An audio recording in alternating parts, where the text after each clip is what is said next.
Relaxation in the rule. Relaxation येते बघा, जसं की फॉर एक्झाम्पल आपण एक डेली लाईफचं एक्झाम्पल घेऊया. बघा. सपोज फॉर एक्झाम्पल तुमची उद्या एक्झाम आहे. सपोज उद्याची 3 तारीख आहे, 3 मार्च, आणि 3 मार्चला तुमची एक्झाम आहे. 3 मार्चला एक्झाम आहे आणि तुम्ही ठरवलं की 3 मार्चच्या एक्झाममध्ये आपल्याला खूप चांगले मार्क्स स्कोअर करायचे आहेत आणि त्याच्यासाठी आपल्याला आज कमीत कमी 16 घंटे अभ्यास करायचा. आणि तुम्ही बिलकुल अभ्यासाला बसले आणि तुम्ही खूप चांगला अभ्यास केला आणि 12 तास तुम्ही लगातार अभ्यास केला आणि त्याच्यानंतर तुम्ही खूप थकलेले आहात आणि खूप जास्त झोप येत आहे. तर अशा वेळेस काय करता तुम्ही? अशा वेळेस तुम्ही जो काही रूल बनवलेला आहे 16 तासाचा, त्या 16 तासाच्या रूलला रिलॅक्स करता. कारण की तुमच्या मनात असा विचार येतो की अजून जर 4 तास आपण अभ्यास केला तर पेपरच्या वेळेस आपण झोपून जाऊ, या 12 तास केलेल्या अभ्यासाचाही काही फायदा होणार नाही. तर तुम्ही काय करता मग? रिलॅक्सेशन लावता तिथे. तो जो काही 16 तासाचा रूल होता त्याला थोडंसं रिलॅक्सेशन देता आणि त्याला 12 तासावर आणता. तर हेच इथे होते बघा. हा रूल जो आहे हा स्ट्रिक्टली फॉलो होत नाही, तर इथे काही रिलॅक्सेशन येतात. जसं की तुम्ही काय रिलॅक्सेशन केलं की ठीक आहे 16 तास जरी नाही पण आपण 12 तास अभ्यास केलेला आपला पेपर चांगला जाणार. तर that is what relaxation. Same thing here happens. जरीही तो लॅपोर्टे अलाउड नसला, जरीही तो कॉम्प्लेक्स लॅपोर्टे अलाउड नसला, लॅपोर्टे फॉरबिडन असला, तरीही तो काही ना काही ॲब्झॉर्बन्स दाखवतो. And that is because of the relaxation. तर केव्हा रिलॅक्सेशन येणार? What are the relaxation to the Laporte selection rule? So here is the first relaxation. If the complex does not have centre of symmetry. जर complex मध्ये centre of symmetry नसेल, that is complex जर non symmetric असेल तर असे कोणते complex आहेत ज्यांच्यामध्ये सेंटर ऑफ सिमेट्री नसणार आणि नॉन सिमेट्रिक असणार? आणि असं जर असेल, सेंटर ऑफ सिमेट्री नसली किंवा नॉन सिमेट्रिक असली, दोन्ही गोष्टी एकच आहे. सेंटर ऑफ सिमेट्री नसणे म्हणजेच नॉन सिमेट्रिक असणे. तर अशा कॉम्प्लेक्स मध्ये what happen? There is some DP mixing. There is some mixing of D and P orbital. म्हणजे काय? तर हा जो डी ऑर्बिटल आहे आणि हा पी ऑर्बिटल आहे, या डी ऑर्बिटल आणि पी ऑर्बिटलची मिक्सिंग होते. हे एकमेकांमध्ये मिक्स होतात आणि त्याच्यामुळे काय होते? पी ऑर्बिटल मध्ये डी ऑर्बिटलचे कॅरेक्टरिस्टिक्स येतात आणि डी ऑर्बिटल मध्ये पी ऑर्बिटलचे कॅरेक्टरिस्टिक्स येतात. आणि आता हे प्युअर ऑर्बिटल्स राहिलेले नाही आहेत. नाव remember, if the complex is non-centrosymmetric or not having the center of symmetry, then there what occurs? Then there is dp mixing. आणि डीपी मिक्सिंग मुळे ऑर्बिटल्स हे प्युअर ऑर्बिटल नसतात. डी ऑर्बिटल मध्ये काही ना काही पी कॅरेक्टर आहे आणि पी ऑर्बिटल मध्ये काही ना काही डी कॅरेक्टर आहे. आणि म्हणून जरी आपल्याला असं वाटत असलं की हे जे ट्रान्झिशन आहे हे डी ट्रान्झिशन होत आहे, जरी आपल्याला असं वाटत असलं, जर सेंटर ऑफ सिमेट्री नसेल, नॉन सेंट्रोसिमेट्रिक असेल आणि त्याच्यामध्ये जरी आपल्याला वाटत असेल की हे ट्रान्झिशन डीडी ट्रान्झिशन आहे, याचा अर्थ काय? तर delta L is equal to 0, parity change होत नाही, ॲझिमुथल क्वांटम नंबर चेंज होत नाही आणि हे ट्रान्झिशन असायला पाहिजे फॉरबिडन. ते होत नाही. पण तरी ते काही ॲब्झॉर्बन्स का दाखवतात? तर कारण की हे प्युअर डी ऑर्बिटल नाही आहे. जर कॉम्प्लेक्स कसा असला? नॉन सेंट्रोसिमेट्रिक किंवा not having centre of symmetry. जर सेंटर ऑफ सिमेट्री नसेल, नॉन सेंट्रोसिमेट्रिक असेल, तर डीपी मिक्सिंग होते. आणि जरी आपल्याला असं वाटते की ते डीडी ट्रान्झिशन आहे, but that is not pure D orbital. That D orbitals are containing P character आणि डी हा जो काही रूल आहे हा स्ट्रिक्टली फॉलो होत नाही, ते ॲब्झॉर्बन्स दाखवतात. That is the relaxation.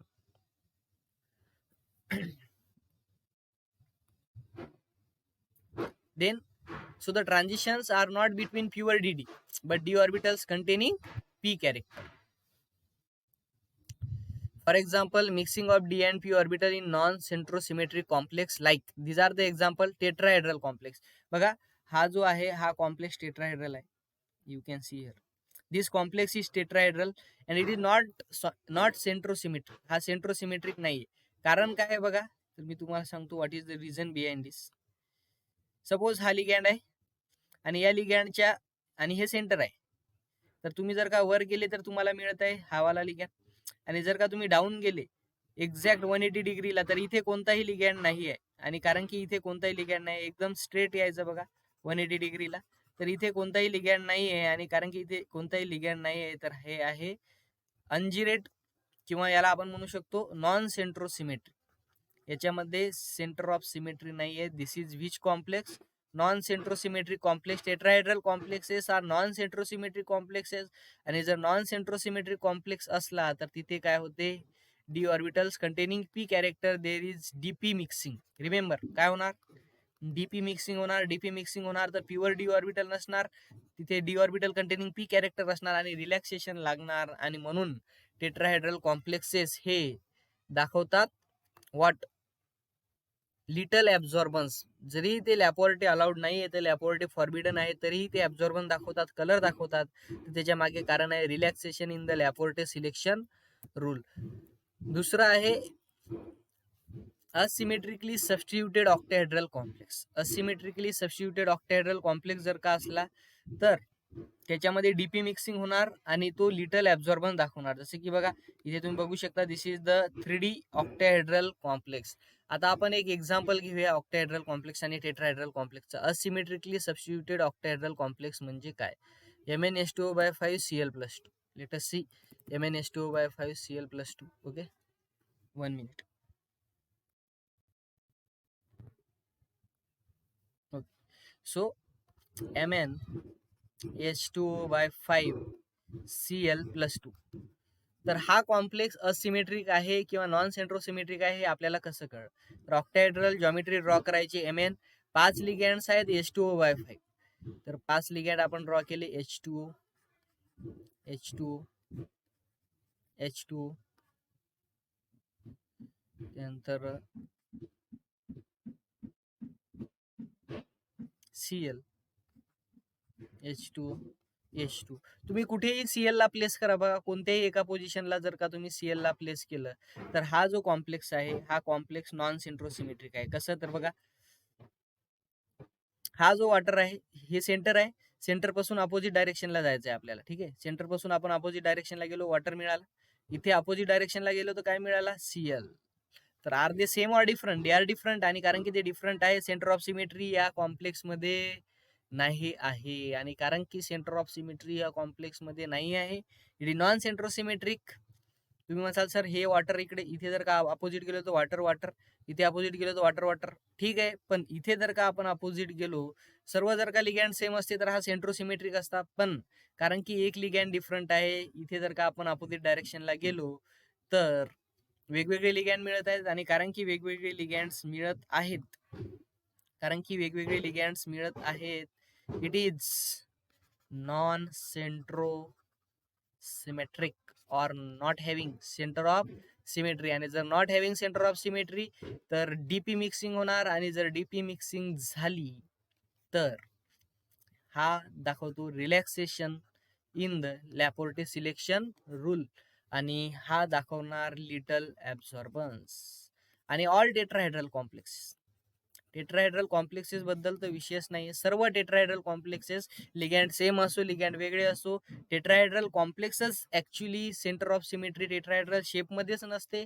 कारण की सेंटर ऑफ सिमेट्री नसते, it will show little absorbance because it is non centrosymmetric complex. Octahedral complexes R सेंट्रोसिमेट्रिक, पण जर लिगँड डिफरंट असेल, जर लिगँड डिफरंट असेल एक, तर it is becomes non centrosymmetric, d p mixing होणार आणि अशा वेळेस रूल मध्ये रिलॅक्सेशन येणार. Okay, so relaxation in the rule बघितलं आपण. जर सेंटर ऑफ सिमेट्री नसेल तर डीपी मिक्सिंग होणार, आणि डीपी मिक्सिंग होणार तर तो कॉम्प्लेक्स हा लिटल ऍब्झॉर्बन दाखवतो. एक्झाम्पल आहे टेट्राहेड्रल आणि असिमेट्रिकली सबस्टिट्यूटेड ऑक्टाहेड्रल कॉम्प्लेक्स. जसे की हा आहे MnBr4-. बघा MnBr4-, तर बघा इथे ऑक्सिडेशन स्टेट काढायची आपल्याला मॅग्नेटची, व्हेरी इझी. माहित नसेल तर एक्स ठेवा. ठीक आहे, 4 ब्रोमीन आहे, तर एका ब्रोमीनचा आहे -1, तर 4 ब्रोमीनचा आहे -4, आणि इज इक्वल टू चार्ज आहे -1. तर +4 × -1 -4, तिकडे गेला तर +4. आणि मॅग्नेटची ऑक्सिडेशन स्टेट किती येत आहे, तर मॅग्नेटची ऑक्सिडेशन स्टेट येत आहे इथे +3. मॅग्नीज +3 आहे, तर काय इलेक्ट्रॉनिक कॉन्फिगरेशन येणार, scandium, titanium, vanadium, chromium. Manganese 25 atomic number, 3d5, scandium, titanium. Okay, 3d5 4s2. तर याच्यामधून 3 इलेक्ट्रॉन काढून टाका. 3d5 4s2 मधून 2 इलेक्ट्रॉन काढले, हे गेले, आणि याच्यामधला एक गेला, काय आलेला 3d4 आलेला आहे. आणि 3d4 आलेला आहे, तर याला आपण असं लिहू शकतो 3d4 याचं स्प्लिटिंग झालेलं आहे, सॉरी, इंटू द खाली येणार ई आणि वर जाणार T2. कारण की टेट्राहेड्रल आहे बघा, टेट्राहेड्रलची स्प्लिटिंग ही ऑक्टाहेड्रलच्या कम्प्लीट अपोजिट असते. 1 2 3 4. आता बघा, हा आहे ई आणि हा आहे T2. तर ऍक्च्युली याच्यामध्ये सिमेट्रीज नसते, याच्यामध्ये सिमेट्री नसते. आणि सिमेट्री नसली तरी जर का आपण डेल्टा एल बघितला, डेल्टा एल, तर डी ऑर्बिटल साठी एल किती असतो, तर it is 2. 2 - 2 is equal to 0. Delta L 0. तर हा लॅपॉरेटिव्ह फॉर्बिडन आहे. तरी हा लिटल ऍब्झॉर्बन दाखवतो. कारण काय आहे, काय कारण असेल सांगा. तर MnBr4 मायनस जो की टेट्राहेड्रल शेप मध्ये आहे, इट इज नॉन सेंट्रोसिमेट्रिक. तो नॉन सेंट्रोसिमेट्रिक आहे and therefore it is showing little absorbance. Okay, हा टेट्राहेड्रल आहे. हे कसं काय कळलं सर आपल्याला, तर इट इज व्हेरी इझी. बघा, MnBr4 मायनस आहे आणि इथे 3d5 4s2 आहे, तर त्याला झालेला आहे 3d4. ओके, अकॉर्डिंग टू व्हीबीटी जर का तुम्ही शिकली असेल 1 2 3 4. ओके, तर 3d5 4s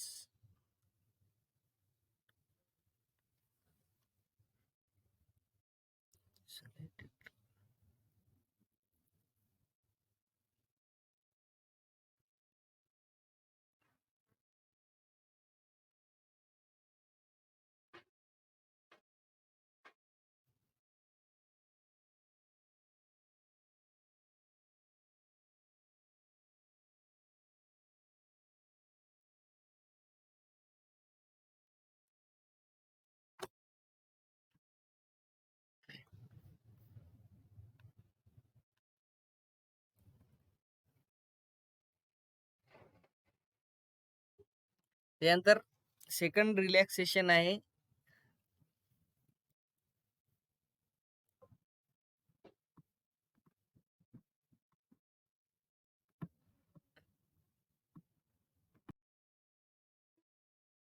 त्याच्यानंतर सेकंड रिलॅक्शन आहे the complexes with centre of symmetry.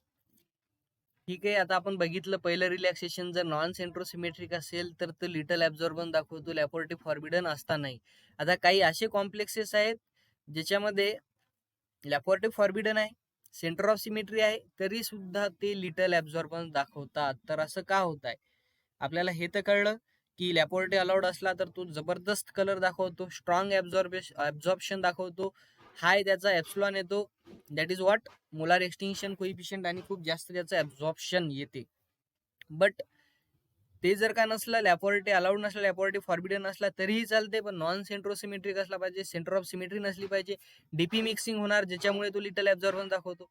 आणि तेही नसलं तरी सुद्धा काही काही कॉम्प्लेक्स लॅपॉरेटिव्ह फॉर्बिडन आहेत, सेंटर ऑफ सिमेट्री सुद्धा आहे त्यांच्यामध्ये, तरी सुद्धा ते कलर दाखवतात. तर असं केव्हा होते, तर in special cases what happens, mixing of D and P cannot occur in perfectly symmetrical complex. जर परफेक्टली सिमेट्रिकल असला, जर सर्व लिगॅंड सारखे असले, तर त्यांच्यामध्ये डी आणि पी मिक्सिंग होणार नाही. जसं की फॉर एक्झाम्पल कोणतेही एक्झाम्पल घेऊ शकतो आपण. For example MnH2O/6+2 it is perfectly octahedral, all 6 ligands are same. आणि म्हणून याच्यामध्ये एकतर पहिली गोष्ट, हा लॅपॉरेटिव्ह अलाउड नाही आहे, कारण की D2D transition it is not allowed, forbidden, Laporte forbidden. त्यानंतर आपण जे रिलॅक्सेशन बघितलं होतं, तर याच्यामध्ये सेंटर ऑफ सिमेट्री सुद्धा आहे आणि म्हणून ते रिलॅक्सेशन सुद्धा लागत नाही. तरी हा लिटल कलर दाखवतो, but having some colour, it is not colourless. तरी हा कॉम्प्लेक्स कलरलेस नाही, हॅव्हिंग सम कलर, हा काही ना काही ऍब्झॉर्बन दाखवतो. कारण काय आहे, लेस इंटेन्सिटीचं the colour phenomenon can be explain by mechanism called as vibronic coupling. Vibronic coupling means what? So see here, this is the octahedral complex. Wait a minute. Okay. So this is the octahedral complex. या octahedral complexes मध्ये तुम्ही बघा, हा आहे metal ion आणि हे आहेत लिगॅंड्स.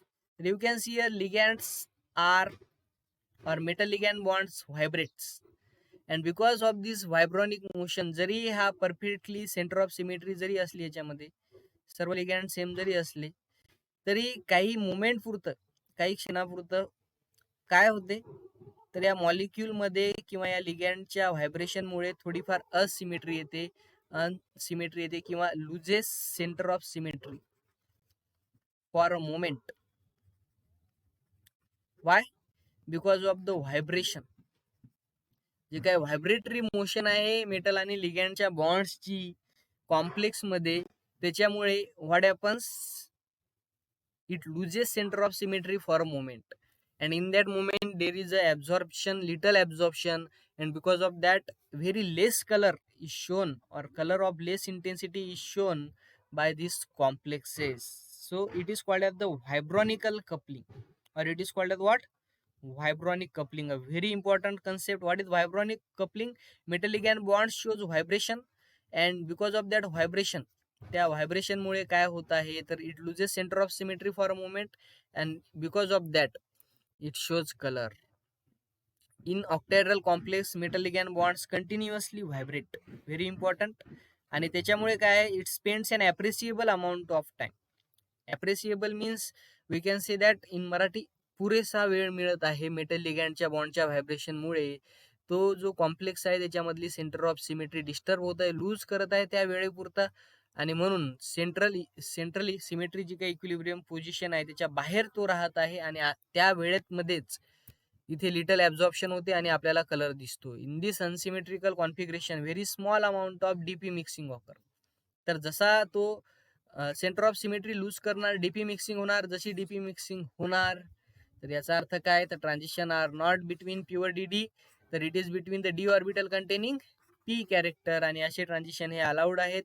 Relaxation आलेलं आहे आणि low intensity bands are observed in the spectrum. अशा ट्रान्झिशनला आपण म्हणतो व्हायब्रॉनिकली अलाउड ट्रान्झिशन. तर बघा आतापर्यंत आपण बघितलं, एक तर आहे according to the Laporte selection rule, Laporte allowed transition केव्हा होणार, very simple. Delta L is equal to 0 नाही पाहिजे आपल्याला, तर delta L is equal to काय पाहिजे, +-1, जिरेट टू अनजिरेट किंवा अनजिरेट टू जिरेट.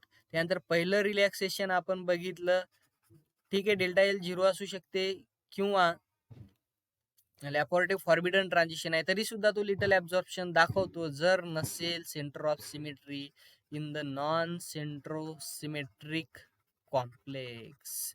अशा वेळेस काय होते तर डीपी मिक्सिंग होते आणि त्याच्यामुळे कलर दिसतो. आणि हे दोन्ही नसेल, लॅपोर्टे अलाउडही नाहीये आणि सेंटर ऑफ सिमेट्री सुद्धा आहे, नॉन सेंट्रोसिमेट्रिक नाही आहे. तर अशा वेळेस काय होणार, सेंटर ऑफ सिमेट्री असेल तर अशा वेळेस होणार व्हायब्रॉनिक कपलिंग. काय होणार, व्हायब्रॉनिक कपलिंग. तर कलर इंटेन्सिटी सर्वात जास्त असते लॅपोर्टे अलाउडची, त्याच्यापेक्षा कमी असते नॉन सेंट्रोसिमेट्रिकची, आणि सर्वात कमी असते व्हायब्रॉनिक कपलिंग. सेंटर ऑफ सिमेट्री आहे आणि लॅपोर्टे फॉरबिडन आहे, तर अशा वेळेस खूपच कमी ॲब्झॉर्प्शन आपल्याला दिसते. Very important. Laporte allowed transition are showing the highest colour intensity. त्यानंतर non centrosymmetric Laporte forbidden, non centrosymmetric Laporte forbidden म्हणजे सेंटर ऑफ सिमेट्री नसणार, डीपी मिक्सी होणार, ते कलर दाखवतात त्यांच्यापेक्षा थोडासा कमी, आणि सर्वात कमी असणार centrosymmetric Laporte forbidden. This is very very important and very easy, खूपच इझी आहे. तर बघा लॅपोर्टे ट्रान्झिशन केव्हा होणार, जेव्हा ऑर्बिटलच वेगळं असणार, आणि असं होते जेव्हा ट्रान्झिशन असते between the metal to ligand किंवा ligand to metal. Remember, metal ligand charge transfer and ligand metal charge transfer, that is MLCT and LMCT, also called as the charge transfer spectra, CTS, जी की CFT ला explain करता आलं नाही. CTS हा जो आहे हे ट्रान्झिशन्स असतात लॅपोर्टे अलाउड. Remember, very important. जर तुम्ही एंट्रन्स एक्झामची तयारी करत असाल IIT जॅम वगैरे नॅशनल लेवलच्या, तर त्याच्यामध्ये असा क्वेश्चन येऊ शकतो. खूपच जबरदस्त क्वेश्चन आहे हा. Metal to ligand charge transfer किंवा ligand to metal charge transfer जो स्पेक्ट्रा असतो त्याच्यामध्ये ऑर्बिटल्सच वेगळे असतात. ऑर्बिटल्स वेगळे असल्यामुळे ॲझिमुथल क्वांटम नंबर वेगळा असल्यामुळे they are Laporte allowed transition. So they are the Laporte allowed transition. जर लॅपोर्टे अलाउड नसेल, लॅपोर्टे फॉरबिडन असेल, नॉन सेंट्रोसिमेट्रिक असला तर तोही कलर दाखवतो थोड्या प्रमाणात, आणि सर्वात कमी असतो सेंट्रोसिमेट्रिक असला तर, लॅपोर्टे फॉरबिडन असला तर. ओके,